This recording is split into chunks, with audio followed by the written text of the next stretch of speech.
안녕하세요. 저는 용산구에 살고 있는 60대 중반의 남자입니다. 제가 이렇게 사연을 올리게 된 이유는 망한 자식 농사 때문인데요. 마땅히 신세 한탄할 곳이 없어서 여기다 한번 올려봅니다. 부모로서 나름 한다고 했었는데 자식들한테는 그래도 많이 부족했나 봅니다. 자식이라곤 겨우 둘밖에 없는데 돈 얘기만 나오면 눈이 돌아버리니 미칠 지경입니다. 자식들이 하고 싶은 것들 마음껏 하게 해주고 싶어서 시작했던 사업이 제 목을 죄올 줄 누가 알았겠습니까? 찢어지게 가난해 밥도 한 끼 제대로 못 먹고 지내던 시절엔 자식 둘이서 의지하며 정말 죽고 못 살았죠. 콩 한쪽도 나눠 먹고 서로가 서로를 챙기며 정말 우애 좋은 형제였어요. 가난해도 자식 농사 하나는 정말 잘했다고 이웃들도 부러워했었고요.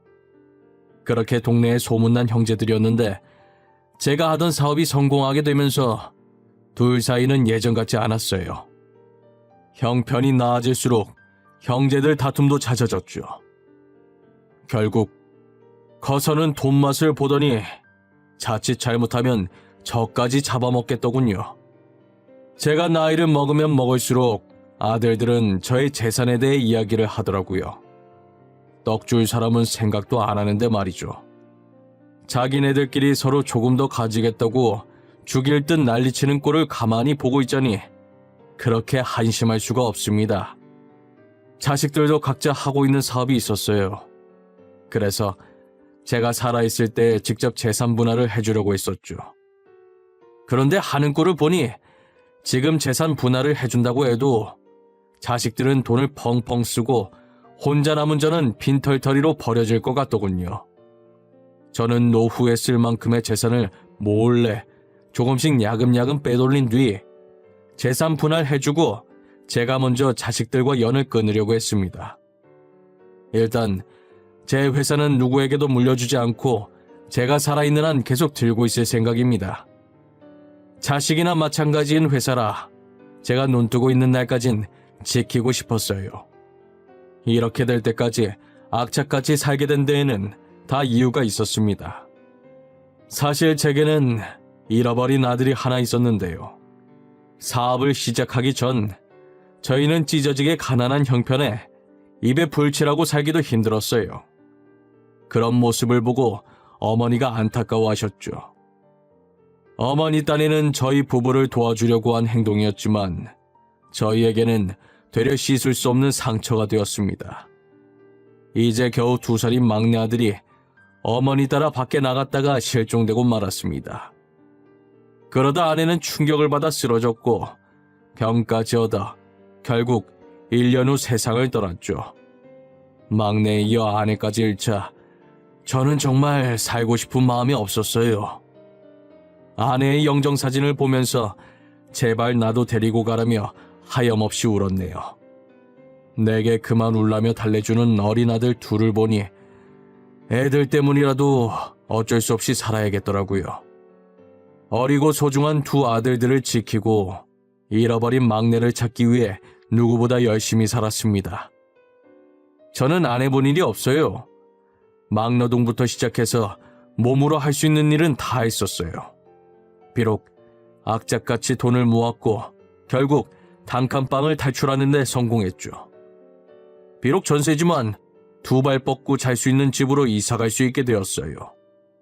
사람들이 이사갈 때 집 터가 좋아야 잘 산다고 하지 않습니까? 우리 집 터가 좋았는지 이사 후 제가 시작한 사업이 승승장구를 했어요. 통장에 찍힌 돈을 보는데 느낌이 이상하더군요.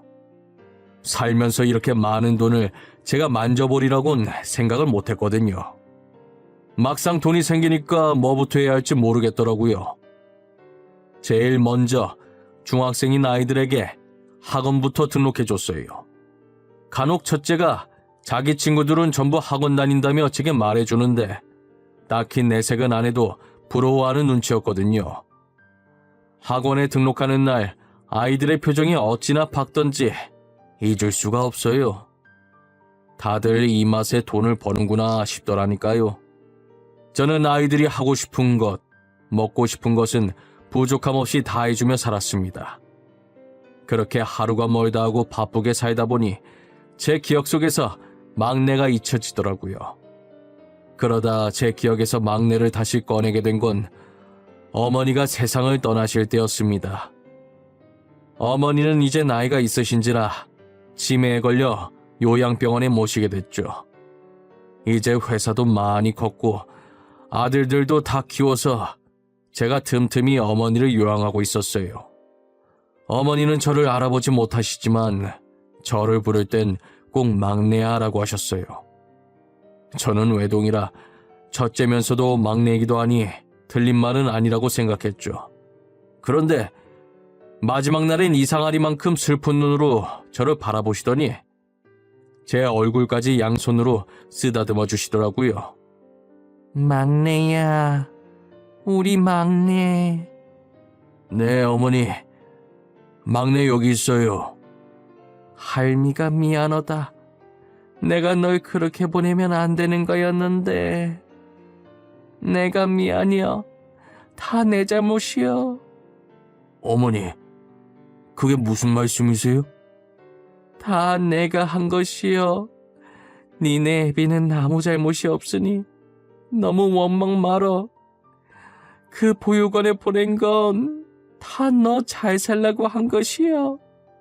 어머니가 하신 말씀을 믿을 수가 없었어요. 아니, 믿고 싶지 않았어요. 단순히 실종된 줄만 알았던 막내가 알고 보니 어머니께서 보육원에 보냈다는 사실을요.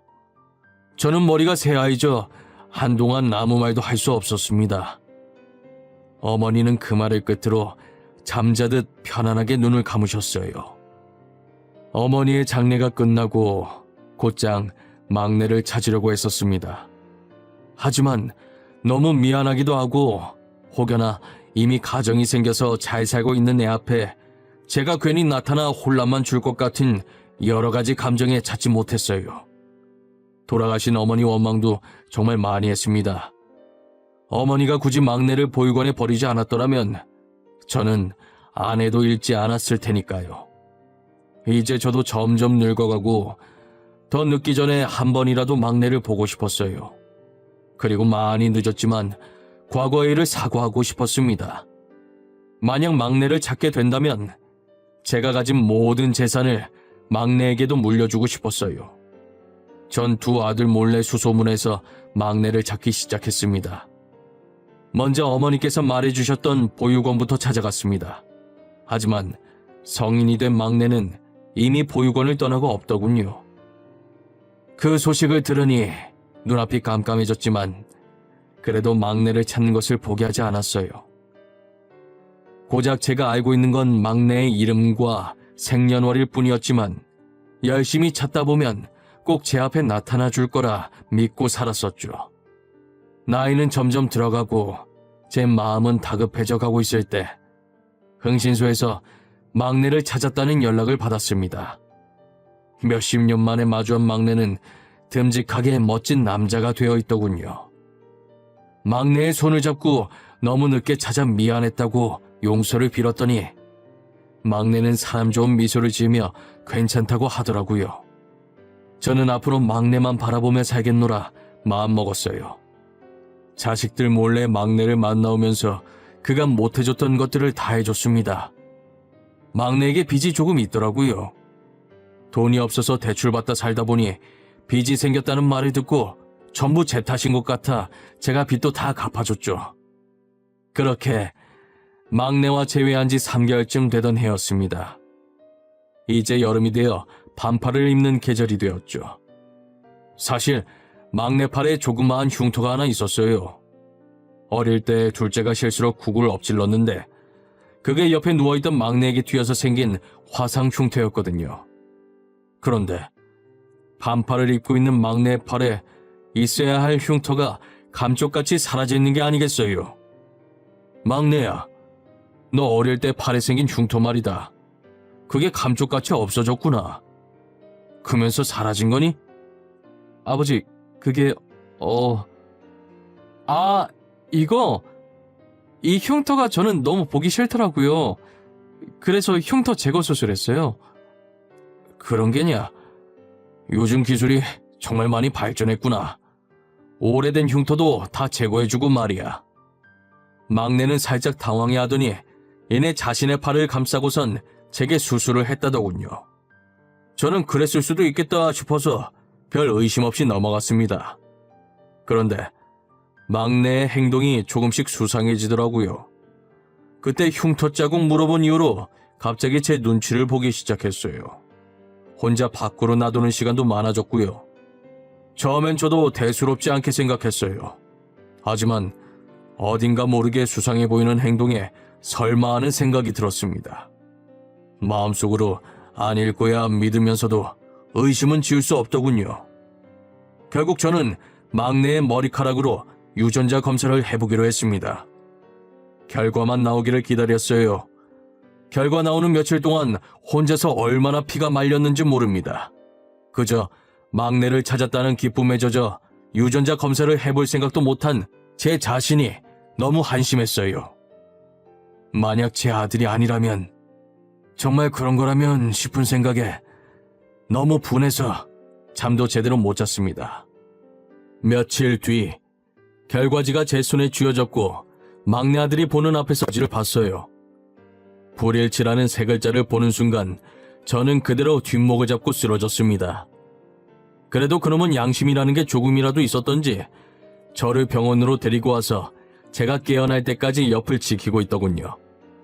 왜 그랬냐고 따지니 제가 어느 기업의 회장이라는 것을 알고 일부러 접근을 했더랬죠. 본인도 유전자 검사하면 끝나는 건데 과연 이게 먹힐까 했었대요. 그런데 제가 검사를 하지 않자 마음 놓고 아들 행세를 하게 된 것이죠. 원래 그놈 계획은 자기가 빌린 빚만 갚고 떠날 생각이었다네요. 그런데 제가 가지고 있던 재산이 자기가 생각했던 것보다 훨씬 많았고 욕심이 생긴 건지 돈을 몰래 빼돌리려고 이때까지 아들 행세를 해왔던 거였어요. 그런데 양심에 찔리긴 한 건지 제가 쓰러지자마자 구조대를 불러 병원으로 데리고 왔더라고요.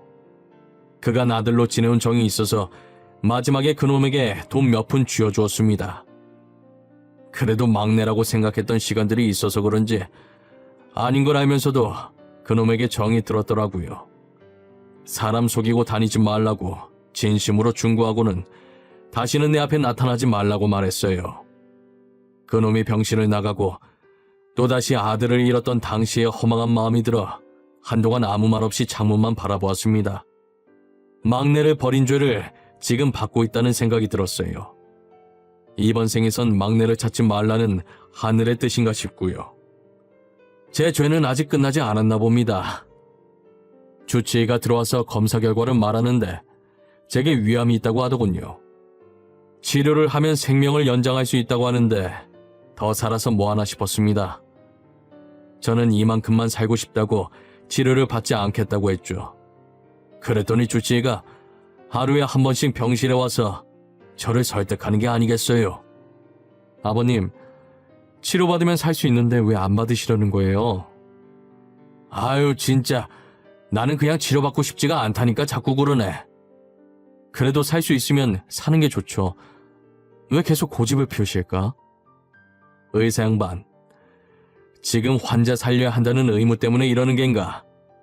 내가 더 이상 살고 싶지 않다는데 왜 계속 그러나? 환자 의견도 존중해줘야지. 이상하게 아버님만 보면 제 아버지 같고 친근해서 마음이 자꾸 쓰여요. 의사가 제게 아버지 같다고 하는데 그 표정이 왠지 모르게 슬퍼 보였어요. 원래 남의 가정사 물어보는 성격이 아닌데 저도 모르게 말이 나가더군요. 혹시 자네 아버지는 일찍 돌아가셨나? 저는 보육원에서 자라서 부모님이 안 계세요. 힘든 환경에서 의사까지 된 겐가? 너무 잘 커줬구나. 내가 다 기특해. 부모님은 찾고 싶지 않고 가끔 보육원 친구들이 다시 가족 품으로 돌아가더라고요. 저도 그 모습을 보고 희망을 품고 살았었는데, 그런데 이제껏 저를 안 찾는 거 보면 버린 게 맞는 것 같아요. 그리고 혹시라도 왜 찾아왔냐는 소리 들을까봐 찾을 자신도 없어졌어요. 자네 아버님도 다 사정이 있었을 게야. 이 세상에 자식을 버리고 싶어서 버리는 부모는 없을 것에. 이제 괜찮아요. 이렇게 지내다 보니 혼자가 더 편한걸요. 저 보육원 나오자마자 새 출발하려고 이름도 바꿔버렸어요. 지금 의사 양반을 보니 나도 잃어버린 아들이 보고 싶고 그러네. 그렇게 병원에 두세 달 지내다 보니 마음 터놓고 말할 사람이 주치의밖에 없었어요. 주치의는 환자 말이라면 끝까지 들으려고 노력하는 참된 의사였어요. 그런 모습에 저는 의사 손 꼭 붙잡고 예전의 막내와의 추억에 잠겨서 의사에게 털어놓기 시작했어요. 제 말을 듣던 의사의 표정이 점점 미묘하게 바뀌더군요. 아버님 말 듣다 보면 저도 제 아버지가 생각나서 찾고 싶어져요. 아버님처럼 저희 부모님도 저를 지금 찾고 계실까요? 그럴 걸세. 내 장담하지. 지금이라도 부모님을 찾아보게. 아버님 말 한번 믿어볼게요. 그러니 아버님도 제발 치료 열심히 받으세요. 그래야 잃어버린 아들 찾으시죠. 끈질긴 의사의 설득 끝에 두 손 두 발 다 들었고 덕분에 치료받는 것에만 집중했어요. 그래도 막내를 찾기 위해 업체에 제 DNA를 등록해놓고 치료를 받았죠. 등록한 지 얼마 지나지 않아 제 DNA와 일치하는 사람이 나타났다고 연락이 왔어요. 저는 전화를 끊고 곧장 업체로 달려갔죠. 갔더니 저를 맞이하는 건 다름 아닌 제 주치의였어요. 아니, 자네가 여기는 어쩐 일인가? 자네도 오늘 부모님을 찾은 겐가? 네, 아버님. 저도 연락받고 왔어요. 저희 부모님 찾은 것 같아요. 의사는 부모님을 찾았다며 제게 활짝 웃어 보였어요. 저는 정말 다행이라고 이제 행복할 일만 남았다고 의사의 손을 잡고 있었죠. 업체 직원이 나와서 저희를 보면서 벌써 서로 알아본 거냐고 하시더라고요. 그러더니 제 손에 쥔 종이를 저희에게 건네며 친자가 동일하다고 하는 게 아니겠어요. 직원이 건넨 결과지에는 일치라는 글자가 적혀 있었습니다. 아니, 어떻게 이런 일이 있을 수 있는지 종이를 받고 어안이 벙벙했습니다. 네가 정말 민혁이냐? 우리 민혁이가 맞는 거냐? 네, 제 전 이름이 민혁이에요. 저 민혁이 맞아요. 사실 이름 바꿨다는 얘기를 듣고 전 이름이 뭔지 물어보고 싶었다만 혹여 너에게 상처가 될까 물어보지 못했단다. 너무 잘 커줘서 고맙구나. 아니에요. 저 포기하지 않고 끝까지 찾아주셔서 정말 감사합니다. 아버지. 막내와의 눈물 젖은 재회를 하고 있을 때 휴대폰에 불이 나기 시작했어요. 철부지 아들들이 제가 전화를 받지 않자 문자로 돈을 달라고 난리를 치고 있었습니다. 두 자식놈들이 어릴 때 막내랑 헤어져서 막내의 존재는 모르고 있었어요. 일단 아들들에게 막내가 있다는 것을 숨겨야겠다고 생각했어요. 아비가 위암에 걸려 입원했는데도 여전히 돈 타령하며 전화만 하는 게 저 자식 놈들은 저를 돈줄로 보고 있는 게 분명했어요. 그래서 마지막으로 철없는 자식놈에게 돈 줘버리고 도망갈 계획을 세웠어요. 아들들을 집으로 불렀어요. 돈을 주겠다면서요. 평소 같으면 안 된다고 했을 제가 그럼 얼마나 해주면 되냐고 물어봤죠. 예상치 못한 답변에도 어리석은 아들놈들은 신나서 제게 필요한 액수를 말하더군요. 저는 자식놈들에게 말한 액수보다 더 얹어서 돈을 보내주었습니다. 그리고 말했죠. 앞으로 너희에게 돈 줄 생각도 연락할 생각도 없다고요. 아버님, 그게 무슨 말씀이세요? 지금 네가 들은 그대로다. 난 여태껏 애비로서 할 만큼 한 것 같구나.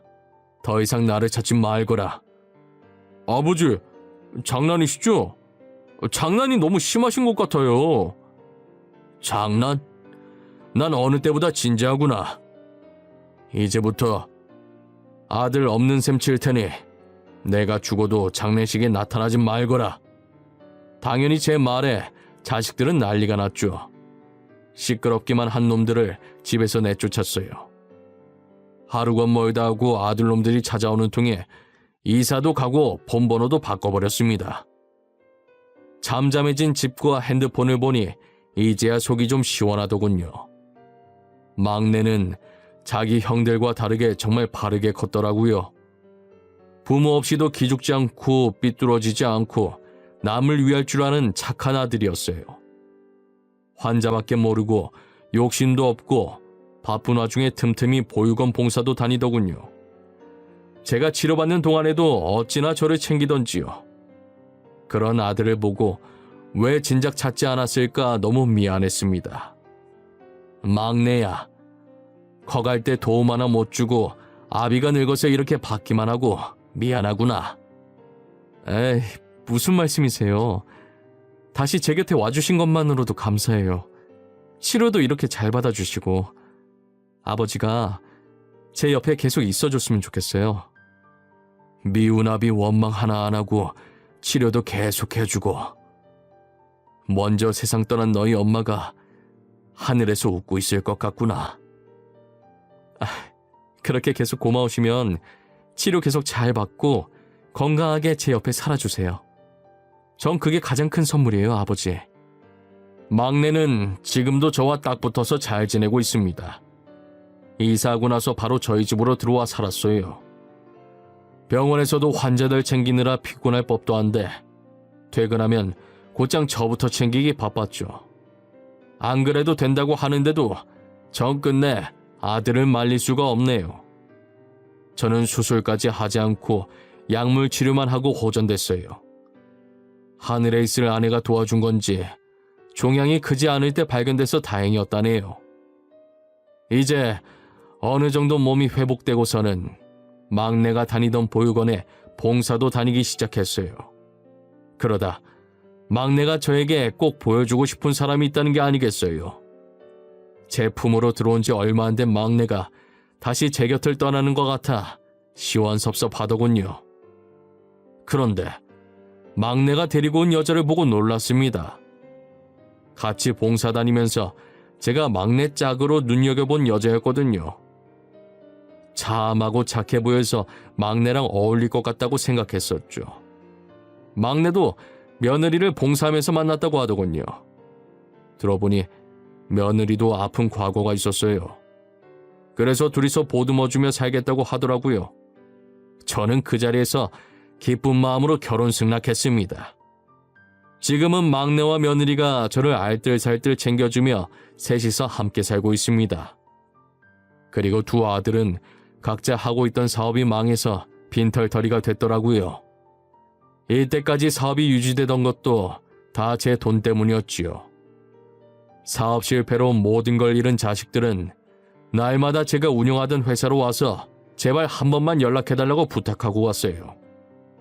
개구리 올챙이적 생각 못한다는 말이 있지 않습니까? 딱 제 두 아들놈들을 보고 하는 말인 듯 싶네요. 가난했을 때 힘들게 살던 시절 생각 못하고 저렇게 돈에 미쳐버릴 줄 누가 알았겠어요. 저는 하루빨리 아들놈들이 정신 차리고 인간답게 살아가길 바랄 뿐입니다. 제 사연은 여기까지입니다. 지금까지 제 이야기를 들어주신 모든 분들께 감사합니다.